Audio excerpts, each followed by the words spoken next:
Hi, this is Krista Renee from the 90 Day Podcast. We celebrate the month of February for our cultivating legendary stories of our American Black histories. The month of February, the 90 Day Podcast would like to highlight some of our guests who are doing great things in our American history. Hear their stories on the 90 Day Podcast. This is Krista Renee, and I hope you enjoy our Black History Month. My name is Madison Lomax, and I'll be talking about my story for Black History Month. When I was young, I always dreamed of being a young, successful Black woman when I grew up.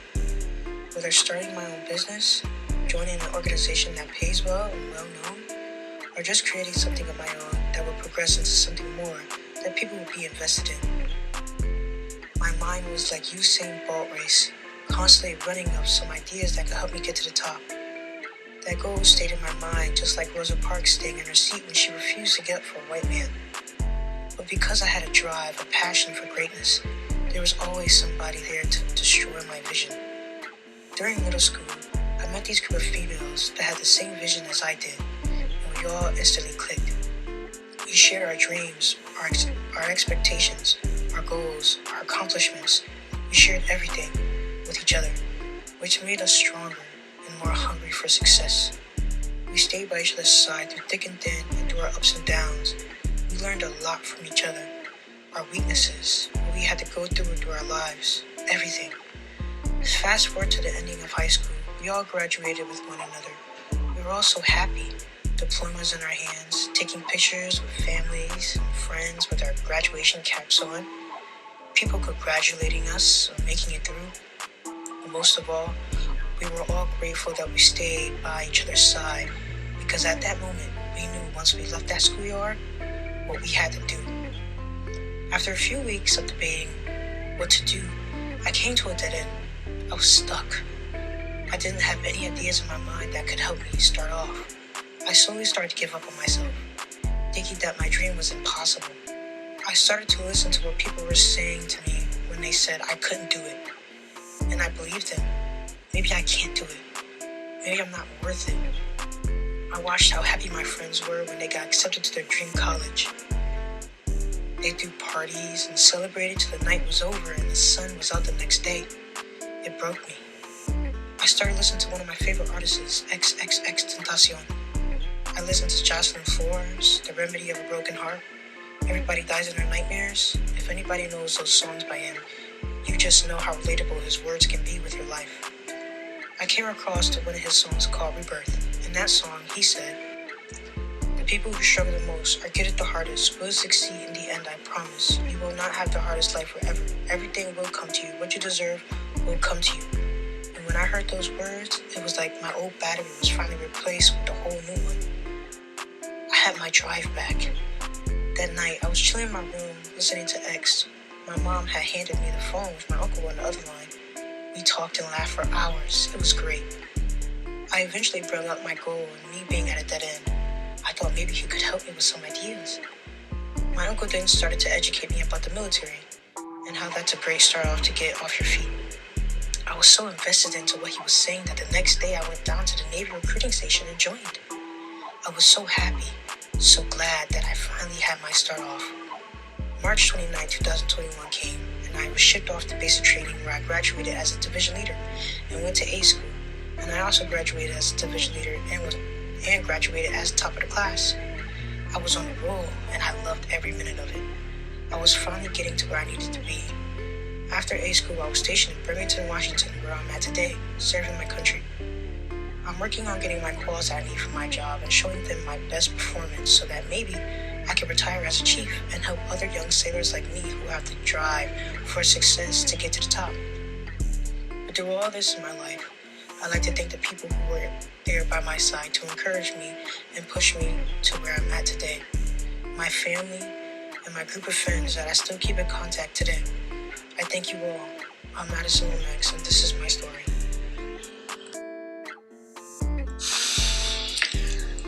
Hi, this is Krista Renee from the 90 Day Podcast. In the month of February, we speak of Black History Month in reference to people who was iconic in past history. This month, I want to reference Black History Month on my family and myself and our reflections in history. Born and raised in Hartford, Connecticut, raised by my mom, Marsha Hippolyte, and my dad, Xavier Levi Hurst. My siblings, I have one biological sister, Belinda Hippolyte Jewel, one biological brother, David Bernard Hippolyte, two stepsisters, Tracy Hurst and Doris Hurst, and one stepbrother, Xavier Hurst Jr. I ask myself, what is my purpose here on earth? When I was a young girl growing up in Hartford, Connecticut on Pliny Street, I used to write little skits and would want my friends to participate in those skits. Since they never took it seriously, I stopped taking it seriously. I was once a drill team coach. I only coached the young girls on my street. We never competed with another drill team from another block. This was more recreational that we all enjoyed doing. Plus, it kept us out of trouble. I must say, even back then, we were loud, strong, and fierce. Fast forward a lot of years later, when I attended Capital Community College, I was selected to become the Black Student President. I was proud to have such a great title like that. I felt respected, and my opinion really mattered. My joy to the world are my children, Derek Dalen Prather, Joshua Sequin Prather, Madison Damonet Lomax, and Christopher Donnell Lomax. And I have a beautiful granddaughter, Jayla Nevada Prather. Being a mom is natural. Being a mentor is hard. I don't believe I ever had a true mentor. I had role models. Mentors have a more of a defined outlook on how successful you become. Marriage can be a beautiful thing.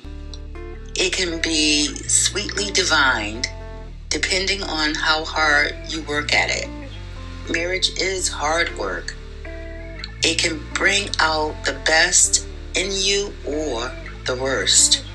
Fast forward to 2021, when I gotten laid off from CareCentrix, the old Crystal would have crumbled. The new Crystal? Well, I just asked God, which hat should I wear next? I finally did something I always wanted to do, start a podcast.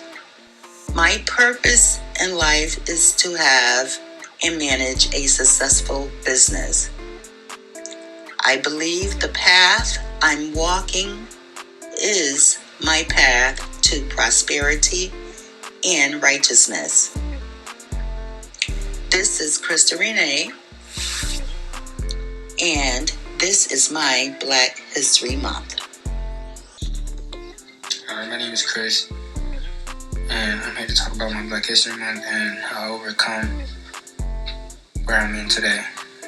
So it's where I am succeeding in playing basketball and trying to take it further. What motivated me to play basketball was me getting cut from the middle school team. I got cut during 6th and 7th grade. When I got cut, I did not want to try out again in the 8th grade. When I got cut, those 2 times, I didn't feel like I was good enough to actually try out again. So I didn't try out in 8th grade. Coming to high school, when in 9th grade, I didn't try out. 10th grade, I tried out. And when I tried out in 10th grade, I sprained my ankle. When I sprained my ankle, I had to wear crutches for 3 months, and I wasn't able to play. 3 months is pretty much the whole season, so I wasn't able to play. The next year, I couldn't try out because that's when COVID hit and we was doing online. But this year, I tried out and I made the team. And what I'm doing now is working my butt off, trying to get scholarships or colleges that's looking into me. And since me hustling, I got a couple coaches that my coaches putting me with other coaches, getting me with them so I could get a scholarship so they could talk to me about it. And pretty much just working, hustling, got me to where I am today. I just gotta move forward. It's my Black History Month. What Black history means to me is the people who came before me and the sacrifices that they made, not only for the culture but for the country.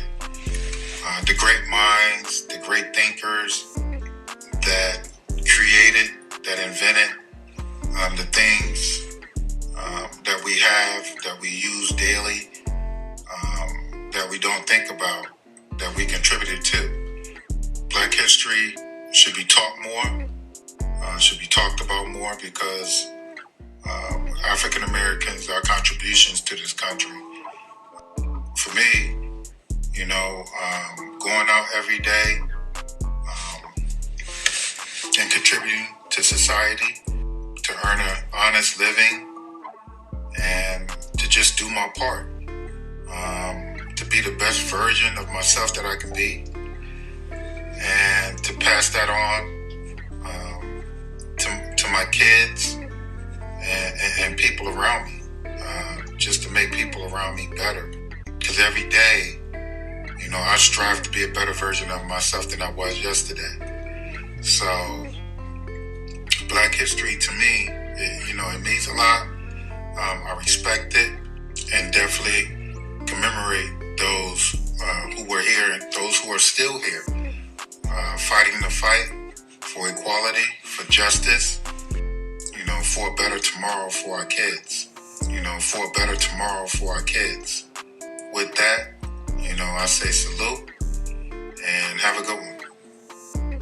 This is Black History Week, and I'm talking about things in general, and what as a Black woman, what I'm experiencing, or some of the things that I have experienced, or even not only what I experienced, what's on my mind today. I know a lot of things is going on today. I mean, this month, as far as, Martin Luther King. Then I seen the segment on Muhammad Ali and things that went back, in that time.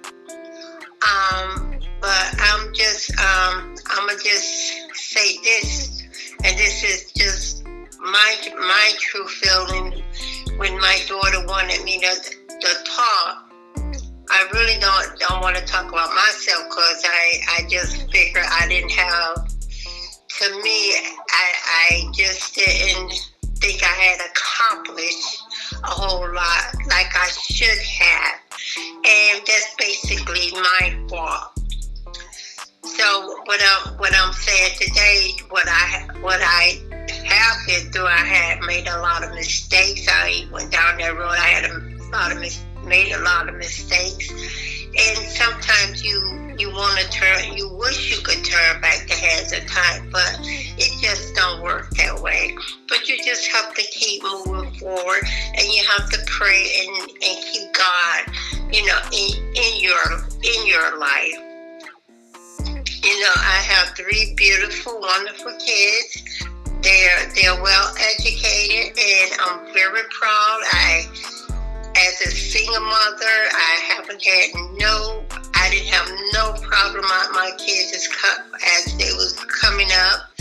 My son, I was proud of him. He went into the Navy. You know, he did his 4 years, but that was on him. And I'm proud of him even as today. And my oldest daughter, who I'm helping her with her podcast, I'm proud of her. What she's trying to do, she's trying to get her podcast going, and I'm proud of that. And I'm glad for her as a Black person that's really trying to get herself, you know, in perspective with her podcast. And then I have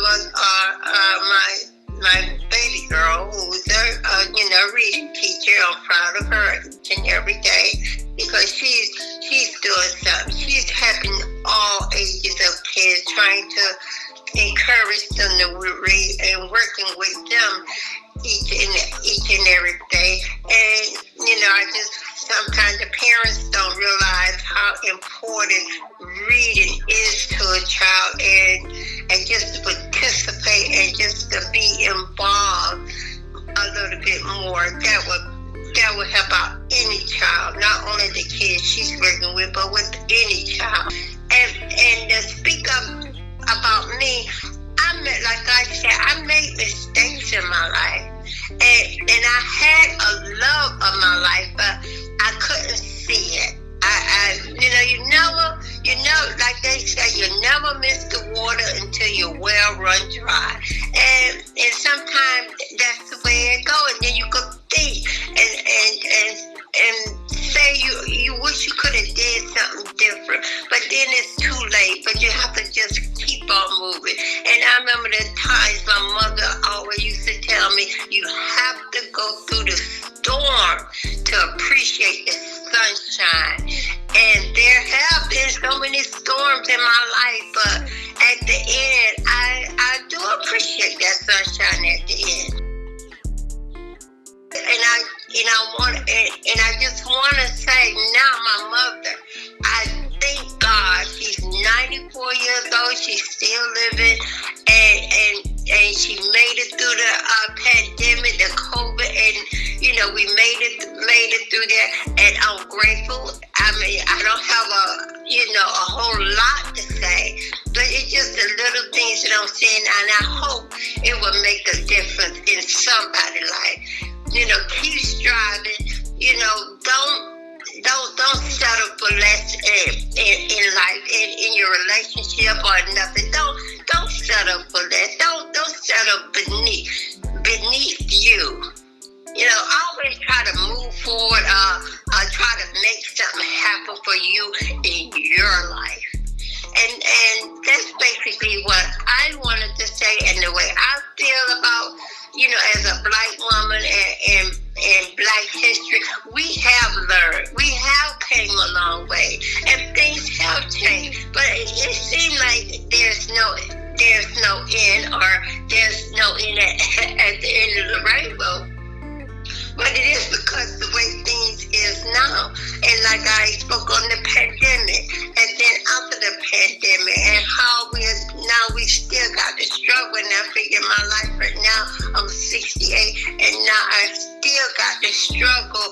I mean, and not only me as a Black woman, I mean everybody. I mean, this pandemic don't affect all of us.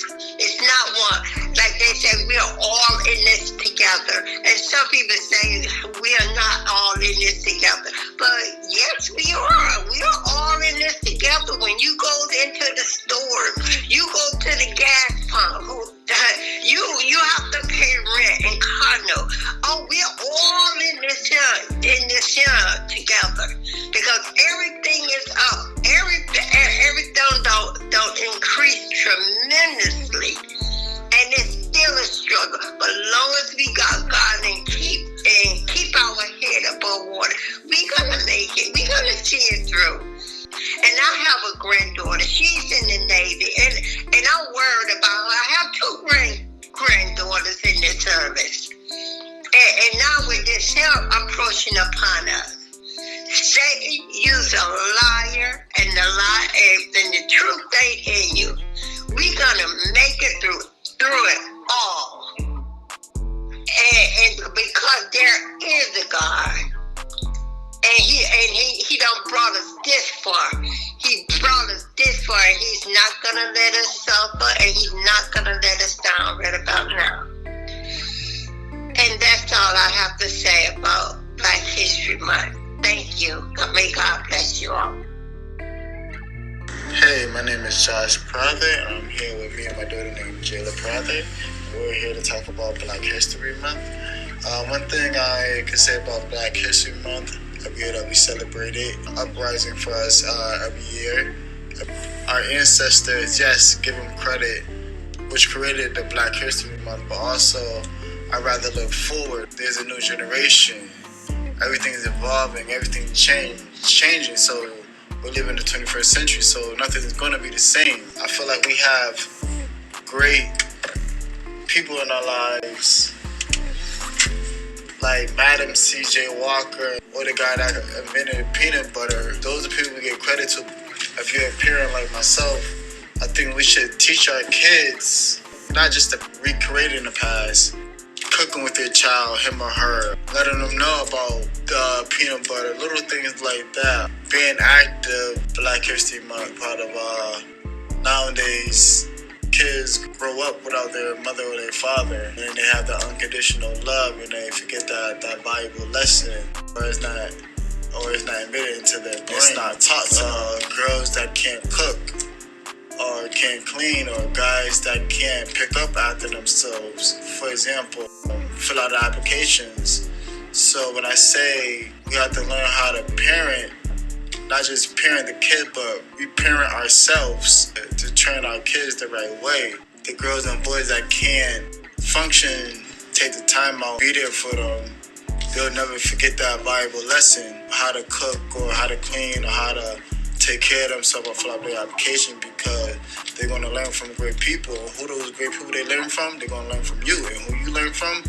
You learn from the people, what Madam C.J. Walker. What an honor to contribute reflections on the 90-day podcast for the Black History Month. Thank you, my sister, Krista Renee, for allowing me to share a snippet of my 53-year-old history. I am beyond blessed to have half of my childhood raised by my paternal grandparents, Henry and Anna Hurst, in a small town in Martin, South Carolina. I did not understand why it was so significant that my grandfather wanted his grandchildren to remember his date of birth. He would say, "I was born the 10th month, 10th day, and 10th year. October the 10th, 1910. My grandmother, however, was born in 1914.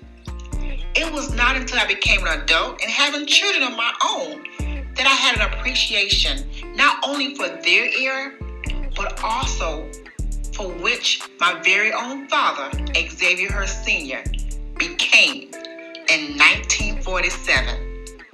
I say became because as the sixth child of my grandparents, my dad had the biggest personality. He was a visionary and he had the hugest heart. All of this formed his character. By the age of 18, Dad married his 14-year-old Southern sweetheart, to which my oldest sister, Doris, I being the middle, and our younger little brother, Xavier Hurst Sr., was born. In 1966, Dad moved his young bride with his child, pregnant with Doris, to Hartford, Connecticut. He was an exceptional father, and he often worked 2 jobs to provide for his family. He did not let his 6th grade education hinder him from doing so. Now see, Dad was no stranger to hard work. That's because he started at a very young age. The Hurst boys, as the community knew them, were only allowed to obtain a 6th grade education before they had to work full-time in the fields. That's right, plowing, planting, harvesting, taking care of the animals, doing automobile work, building, you name it, they did it. So that developed many talent, skills, and abilities in my dad. But he naturally came with good looks. Dad knew his way around the kitchen because he was taught by his mama. Yes, macaroni and cheese, ham, collard greens, grits, bacon, eggs. That was his specialties there. I can't even get started. I get excited thinking about the homemade dishes that mama made. She cooked and served 3 meals a day. And she was well known for her cakes and pies served at the Mount Hope Baptist Church anniversary dinners. Y'all, let me tell you, these plates were actually served from the trunk of cars. But I'll be remiss if I did not give my grandma credit for her sweet tea and cornbread. My goodness. Well, let's get back to Connecticut. While in Connecticut, Dad worked at a factory and he made foreman. Remember, that was a big deal because he only had a 6th grade education. Reading was not his strongest area, but he was pretty decent in math. I believe that his confidence and him being able to adapt to his surroundings made him very good at his job and with people. Now, let me tell you this about my dad on a personal level. He was tall, he was slender, so he wore his clothing well. And fashion, he had a fashion sense. He wore those bell bottoms, those rim hats, those fake fur coats, and they all matched his car. Dad let me just tell you, was very handsome. While pregnant with Xavier, however, our mother left Connecticut and went to Florida to live with her mother. That's where Xavier was born. But it was within a year that Xavier Jr., would come to live and be raised by our grandparents. Back in Connecticut, this made Dad a single parent, but he was the ultimate single dad. Our family grew. Dad had another son, David, and 2 daughters, Crystal and Belinda. Unfortunately, Dad died at a young age of 48 of a massive heart attack in 1996. Doris, who I will often say was his favorite child, she died in 2012. Daddy, Mama, Dad, and Doris, they all left legacies, and their history is forever imprinted in my heart. I share the following with my children, Ariana and Lloyd Christian, to pass to their children. Proud of his 3rd grade education, my granddaddy would say, "Get your education, they cannot take it away." I believe he later realized how valuable education could have been for all of his children. Mama would say, "Practice makes perfect." I understand that to mean just get up, show up, keep going, put forth your best effort. Dad was a tall glass of love. Unconditionally he loved, even if it wasn't returned. Doris was my sister that filled the shoes as mother, friend, therapist, and she is so greatly missed. Her 2 children, Twadrick and Bianca, and her only grand, Eli, my smitten, are forever blessed. We are the children of Levi. What Black history means to me. Black history means being in touch with your culture. Today's youth is a bit detached from the history of our people. They don't fully realize or understand the sacrifice that was made by those who came before us. They believe Black history begins with what they see on TV or videos, and they have a misconception of our people, what we stood for, or what we even stand for. So my goal is to ensure that they understand that everything is about evolution, understanding where we were, where we are at, and how far we can go. I remind them of what it means to be Black, our music, our art, our literature, understanding how those things are a representation of us, of who we are. I think about growing up in the 90s and being so proud to be Black, going to colleges that represented us. I think about what our music said about being Black and being proud and being just okay with understanding that we did not have to conform. We did not have to sacrifice who we are to appease other people. I want kids today to understand that is okay. We don't have to be a European version of beautiful in order for us to be proud of our ethnicity. We should be proud of our skin color, proud of our facial features, and proud of things that says we are Black, strong individuals. So for me, being Black and being proud of our heritage just means being comfortable with knowing who we are as a people. Me personally, understanding that I am valuable as a Black woman, knowing that I am giving today's youth a positive impression of what it means to be Black and be proud, understanding that I don't have to conform. I can speak my mind. I can show my intelligence. I can show that in ways that makes people uncomfortable and be okay with that because they don't make things comfortable for us. So therefore, I should not go out my way to make things comfortable for them. And if showing and being proud of my Black heritage makes other people uncomfortable, then that's on them. So my goal is to show our youth that being Black and being proud of who we are, being proud of where we come from, being okay that, you know what, every African American person has a different quest, but knowing that they have a quest, and that quest is just to be true to themselves. So this Black History Month, I strive to remember what it was like to compete as an African American woman, find my own level of success and be proud of that and share all of those findings with the youths of tomorrow. And this is Krista Renee from the 90 Day Podcast. Thank you for listening to my family Black History Month, better known as RBHM. This project was very difficult for some and very easy for others. Next year, maybe you and your family can put together your BHM, your Black History Month. Thank you for listening. This is Krista Renee.